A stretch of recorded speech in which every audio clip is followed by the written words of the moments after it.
टिफिनसाठी चमचमीत आणि टेस्टी अशी गवारीची भाजी बनवणार आहोत। त्यासाठी गवारीच्या शेंगा धुवून दोन्ही बाजूचे देठ मोडावीत। या शेंगा सुरीने न कापता हाताने सोडून घ्यायच्या आहेत। मग कढईत तेल गरम झाल्यावर त्याच्यात जिरे मोहरी तडतडले की त्याच्यामध्ये खूप सारा लसूण बारीक चिरलेला कांदा टाकायचा आहे। कांदा गुलाबी होईपर्यंत परतला की त्याच्यामध्ये मग टोमॅटो घालून मऊसर होईपर्यंत परतायचे।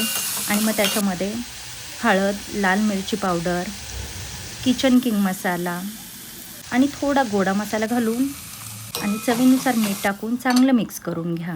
झाकण लावून मऊसर होईपर्यंत शिजू द्या।